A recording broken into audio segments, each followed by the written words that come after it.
Hey everyone, how's it going? So what am I working on today? Well, actually, I'm pondering. I think I might have figured something out about the GM, Chrysler, and Fords. How they have exhaust manifold issues, with bolts breaking and stuff like that. We get customers that come in swearing their motors are ticking, like it's a valve train issue. Okay. Now I've said in the past, a customer comes in and is complaining of a ticking noise. Obviously, I have to look for a ticking noise. So there is a video on my page here, on my channel rather, where I said it's not ticking, and I got so many, or I said a customer complains of a ticking, and I went to go check it for a ticking, and people are like, it was exhaust leak. You could tell right away. As soon as you started it, I heard it, blah, blah, blah, blah, blah. Okay, that's great. But when a customer complains of a ticking, and they say you got to let it get cold before you'll hear it, I got to go after a ticking noise. So I don't know what I'm about to find. None of my videos do I rehearse. I just kind of go off the cuff, and I kind of do whatever. There's no whiteboard around, for me to read off of. I got nothing. I've seen some other videos where people have whiteboards in the background.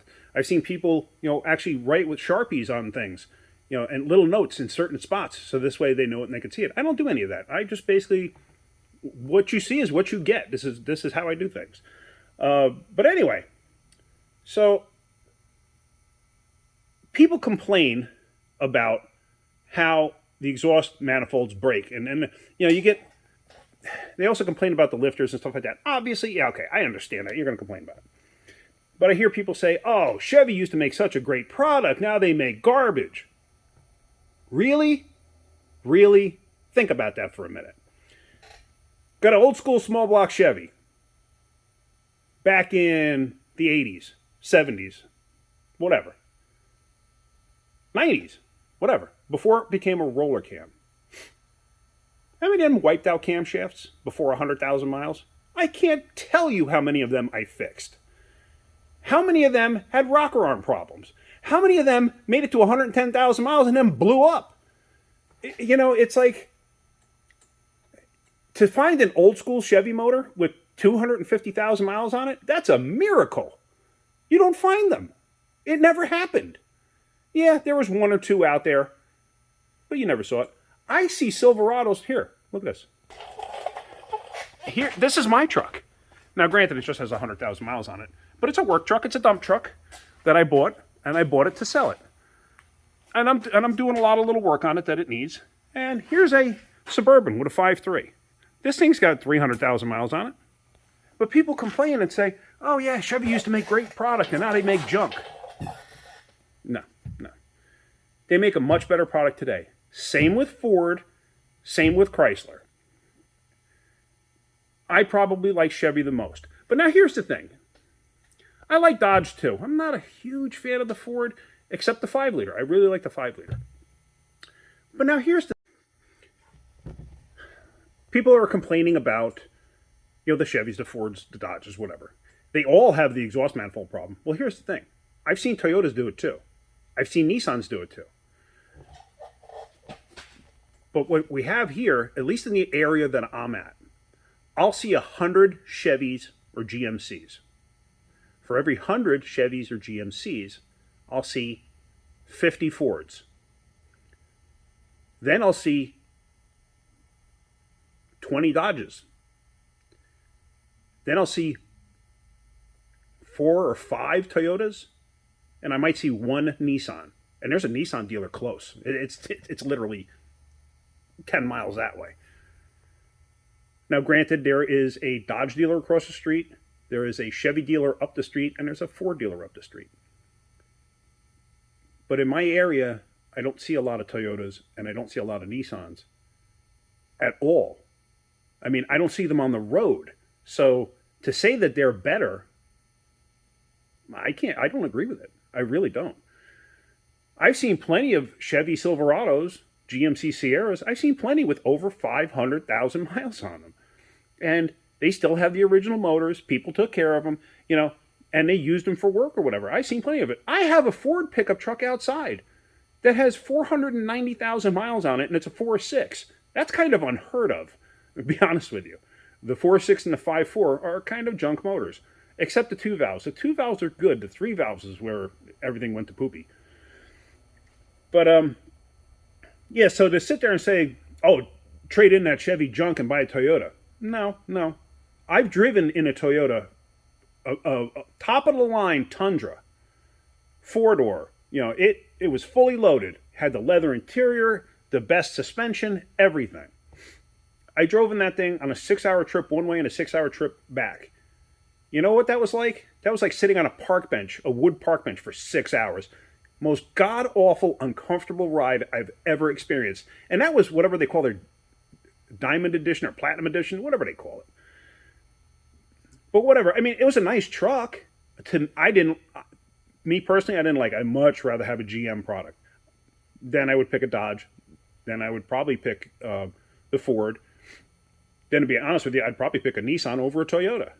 Even though I'm not a fan of Nissan in general. But that pretty much stems from the CVT transmissions. So, anyway, where am I going with this video? All right. I think I might have figured it out. Okay. The tapping noises from broken exhaust manifold bolts. Well, why do they break exhaust manifold bolts and the old ones didn't?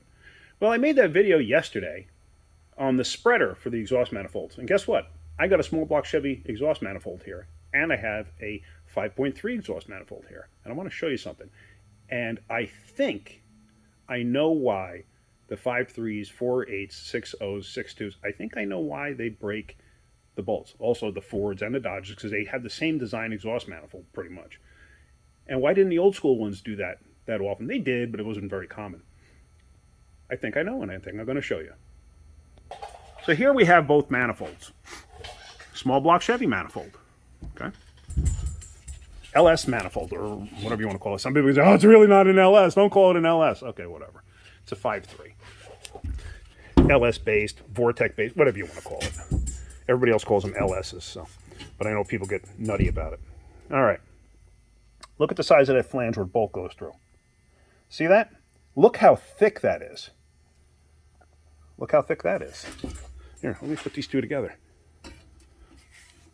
So maybe we can see it. Hold on one second. All right, so now they're together. But look how thick this is. This is 5 times as thick as this. They're still cast iron. Now, yeah, you can buy a set of aftermarket headers that are not cast iron. They're steel tubes. It's got a steel flange and everything else. That expands differently. This thing, cast iron retains heat. And also, when it heats up, it distorts. Cast iron distorts as it heats up. It's just a natural progression of the heat in the manifold itself. So now this one, with the longer bolts, think about it for a minute. You have a bolt that's this long in there, but you have this area here that can flex. It's going to do this or whatever. You have that long area of bolt that's flexing. Whereas this, you only have this little tiny short area that's flexing. This manifold naturally wants to do this. It naturally wants to curve like this when it gets hot and then go back. So over time, that flexing is going to break it. When you have such a small flange, think about it. You only have a short little tiny area here that is being twisted, being bent. Because every single one of these that I see usually breaks flush or just a hair out. It's either or. It's never anything in between. When these broke, I never saw one that broke outside of the head. They were always either flush or in like one turn, one thread turn inside. So I think that that's the reason that they break. I mean, if you think about it like an airplane wing is designed to flex.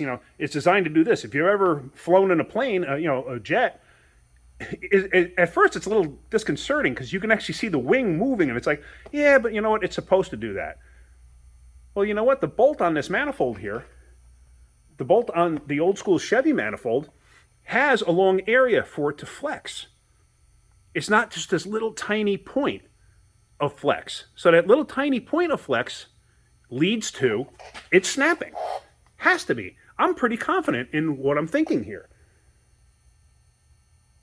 So, but I don't know. I just found that interesting, and I was just thinking about that last night. Yeah, but oh, and actually, here I can actually show you this because yesterday when I showed you that other video with that tool, and I was telling you about the legs on the manifold, I was talking about that tool and how it spreads it out, and it was the manifold I had was for a 4.3, and I could show you this. Now, if you pay attention to it, see how it's got the long spread here, and it's got the long spread here. If you look again, like I said, look at the size of that hole compared to the size of that hole. That's a tiny hole. That's a big hole because they want you to center.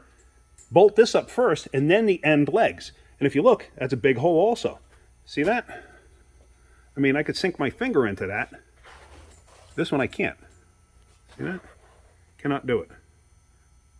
You can physically see the difference.